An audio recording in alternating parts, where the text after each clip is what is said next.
उत्तराखंड के काशी जिले में फॉरेस्टर आनंद मोहन बिष्ट तैनात थे।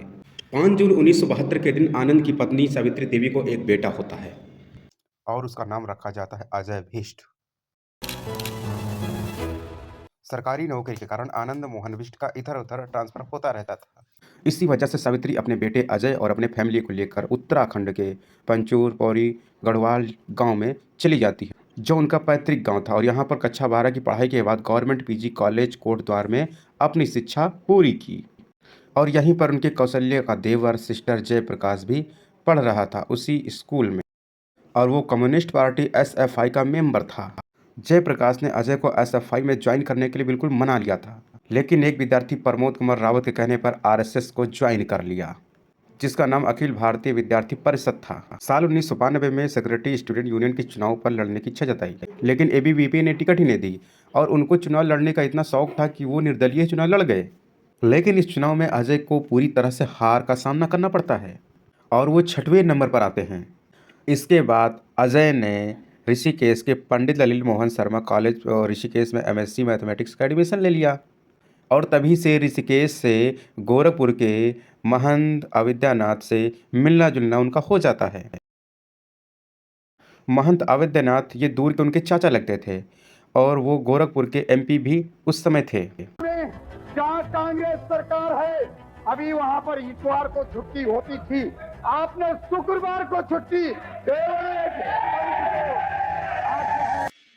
कॉलेज खत्म होने के बाद 1993 में नौकरी के सिलसिले में दिल्ली आ जाते हैं, लेकिन इनको नौकरी नहीं मिलती है। और इन्हीं दिनों में दिल्ली में महंत अवैधनाथ जी अपने इलाज के सिलसिले में एम्स दिल्ली में आए हुए थे, और इनसे इनकी मुलाकात हो जाती है। अब अजय को कोई काम मिल नहीं रहा था, इसीलिए महंत के पास ये काम धंधे उनकी देखभाल में लग जाते हैं, और गोरखनाथ मंदिर में ये जुड़ने के लिए इनसे कहते हैं, और ये घर वालों को बिना बताए गोरखनाथ मंदिर पहुंच जाते हैं। 15 फरवरी 1994 में महंत जी ने अजय को नाथ पंथ की शिक्षा दी और अपना चेला बना लेते हैं, और अपना उत्तराधिकारी भी घोषित कर देते हैं। अब अजय सिंह बिष्ट बन जाते हैं योगी आदित्यनाथ। योगी के परिवार वालों को पता चलता है अखबार के माध्यम से कि हमारे लड़के ने संन्यास ले लिया है। अभी तक वो इसलिए बैठे थे, वो सोच रहे थे कि हमारा लड़का नौकरी की तलाश में दिल्ली गया है, लेकिन ये क्या, वो तो एक साधु संत बन गया है। अब उसके माता पिता योगी आदित्यनाथ के पास जाते हैं और उनको समझाते हैं कि बेटा, ये अब आपने कौन सा अपना जो है रास्ता चुन लिया है। लेकिन योगी आदित्यनाथ कहते हैं कि नहीं, हमने जो रास्ता चुना है उसी में मुझे खुश रहने दीजिए। अब अपने माता पिता को बहुत समझाते हैं, और योगी आदित्यनाथ कहते भी हैं कि हमको अब फैमिली से कोई मतलब नहीं है।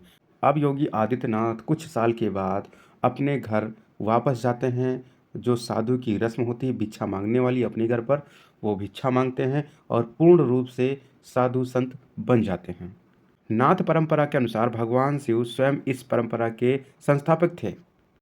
इसके बाद मस्तेंद्र नाथ गुरु हुए, और इनके चेला होते हैं गुरु गोरखनाथ।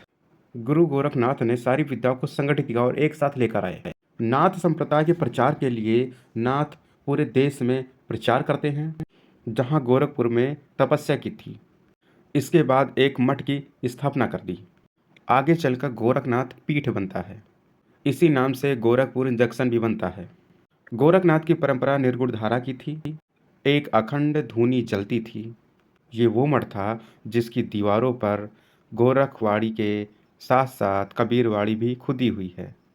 नाथ संप्रदाय में दीक्षा लेने के बाद कोई व्यक्ति केवल नाथ रह जाता था, वह अपने सगे संबंधियों को त्याग देता था, अपनी पुरानी जिंदगी को भी वो त्याग देता था। उसके अंदर मोह माया नाम की कोई चीज़ नहीं।